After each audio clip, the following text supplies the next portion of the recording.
गुजरात का रहने वाला एक ट्रक ड्राइवर जब भी अपने घर से निकलता था तो सीधा 20 से 25 दिन बाद ही घर लौटता था।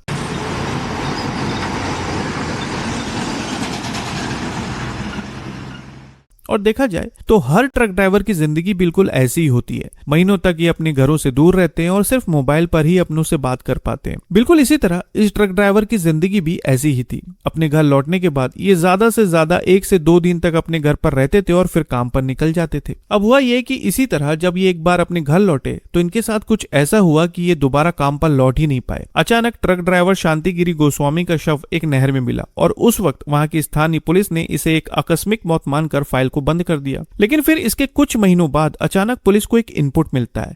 इस मामले से जुड़ा उन्हें एक ऐसा राज पता चलता है जिसकी वजह से उस ट्रक ड्राइवर की मौत की फाइल फिर से खुल जाती है और सामने आता है वो राज जिसके बारे में कभी किसी ने सोचा भी नहीं था। खबरों की माने तो ये पूरा मामला गुजरात के सुरेंद्रनगर का है। पिछले साल अक्टूबर महीने की बात है। सुरेंद्रनगर के धांगध्रा तालुका के सोलदी गांव के रहने वाले शांतिगिरी गोस्वामी का शव जब अचानक यहाँ की एक नहर में मिला तो हर कोई हैरान रह गया। लेकिन फिर उनकी फाइल बंद कर दी गई। लेकिन हाल ही में आज से करीब 2 महीने पहले पुलिस को अचानक एक खुफिया इनपुट मिलता है। उन्हें पता चलता है कि शांतिगिरी ने खुद अपना जीवन समाप्त नहीं किया था, बल्कि शांतिगिरी की मौत एक बेहद सोची समझी साजिश का हिस्सा थी। अब जैसे ये इनपुट पुलिस को मिलता है, क्राइम ब्रांच की टीम लगातार 2 महीनों तक कड़ियां जोड़ना शुरू करती है और आखिरकार इस मामले में 2 लोगों को गिरफ्तार किया जाता है। और इसके बाद जो सच सामने आता है वो वाकई में किसी के भी होश उड़ाने के लिए काफी है। खबरों की माने तो ये पूरी कहानी शुरू होती है जागृति गोस्वामी से। कई साल पहले जागृति की शादी सुखदेव गिरी गोस्वामी नाम के एक व्यक्ति से हुई। इनकी शादी बड़े ही धूमधाम से हुई और शादी के बाद इनके 2 बच्चे भी हुए। लेकिन फिर कुछ समय बाद जागृति का दिल अपने जेठ यानी पति के बड़े भाई शांतिगिरी पर आ गया और कुछ ही समय के अंदर दोनों एक दूसरे के बेहद करीब आ गए। इतने करीब कि जागृति ने अपने पति और बच्चों को छोड़ दिया और अपने जेठ शांतिगिरी के साथ घर से भाग गई। काफी दिनों तक ये दोनों छुपे रहे और इसके बाद इन दोनों ने शादी कर ली। शादी के बाद इन्होंने अपना गाँव छोड़ दिया और किसी दूसरे गाँव में जाकर एक किराए का मकान लेकर रहने लगे। शांतिगिरी पेशे से एक ट्रक ड्राइवर था और होता यह था कि जब भी वो अपनी गाड़ी में माल लाद कर निकलता तो फिर 20 से 25 दिन बाद ही घर लौटता था। लेकिन इस बीच जागृति घर पर अकेली रह जाती थी। धीरे धीरे जागृति का यह अकेलापन उसे चुभने लगा था। लेकिन फिर अचानक जागृति की मुलाकात पड़ोस में रहने वाले कांतिलाल उर्फ भरत साबरिया से हुई। दोनों की मुलाकात बातचीत से शुरू हुई थी, लेकिन देखते ही देखते दोनों एक दूसरे के बेहद करीब आ गए। खबरों की माने तो कहा जाता है कि कांतिलाल जागृति के प्यार में पूरी तरह पागल हो चुका था और इसी वजह से उसने जागृति के पति शांतिगिरी से जानबूझकर दोस्ती कर ली। कुछ समय बाद कांतिलाल ने जागृति के घर के बिल्कुल बगल में एक किराए का कमरा भी ले लिया ताकि दोनों बिना किसी रोक टोक के एक दूसरे से मिलते रहें। अब होता यह था कि जैसे ही शांतिगिरी ट्रक लेकर निकल जाता,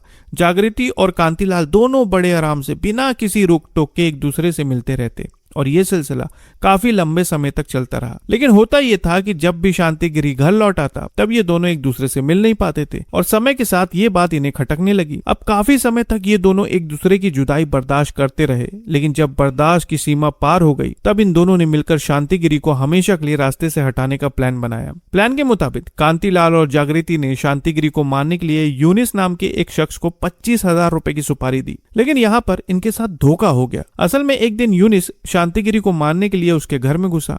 वो देखता है कि शांतिगिरी बड़े आराम से सो रहा है, लेकिन फिर सोते हुए शांतिगिरी को देखकर यूनिस की हिम्मत जवाब दे गई। वो एक सोते हुए व्यक्ति को मारना नहीं चाहता था, लेकिन उसे पैसे भी चाहिए थे, इसलिए उसने शातिर दिमाग लगाया। उसने सोते हुए शांतिगिरी की एक तस्वीर अपने मोबाइल पर खींची और उस तस्वीर को उसने जागृति को भेज दिया ताकि इन लोगों को ऐसा लगे कि यूनिस ने अपना काम पूरा कर दिया है।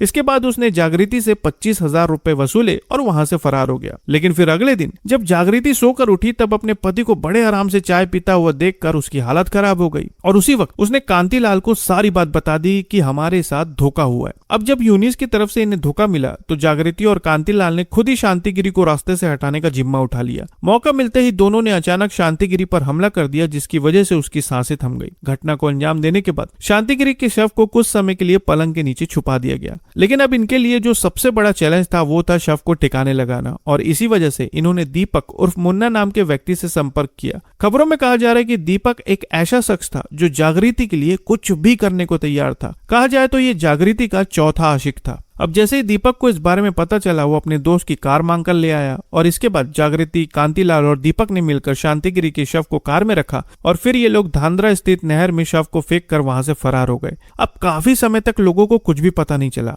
लेकिन जब गांव में शांतिगिरी काफी लंबे समय तक दिखाई नहीं दिया, तब लोगों ने पूछना शुरू किया कि आखिर शांतिगिरी कहाँ गया हुआ है। तब जागृति और कांतिलाल ने लोगों को यह बताना शुरू किया कि शांतिगिरी की नौकरी कहीं दूर अच्छी जगह पर लग गई है और वो अपना ट्रक लेकर वहीं चला गया। इसके अलावा उसने अपना मोबाइल नंबर भी बदल दिया और शायद अब कई महीनों बाद ही लौटेगा। अब हुआ ये कि जैसे इस पूरे मामले का पर्दाफाश होता है, क्राइम ब्रांच की टीम मुख्य आरोपी शांतिगिरी की पत्नी जागृति और कांतिलाल को गिरफ्तार कर लेती है। साथ ही सबूत मिटाने में शामिल चौथे आरोपी दीपक के खिलाफ भी पुलिस सख्त कानूनी कार्रवाई कर रही है। तो साथियों, ये था गुजरात का वो मामला जिसके खुलासे ने हर किसी को चौंका कर रख दिया। इस पूरी घटना पर आप क्या कहना चाहेंगे, कमेंट में जरूर बताएं और आगे की नई खबरों के लिए चैनल को सब्सक्राइब करना ना भूलें। तो फिर मिलते हैं बिल्कुल एक और नई खबर के साथ, तब तक के लिए आपका बहुत बहुत धन्यवाद।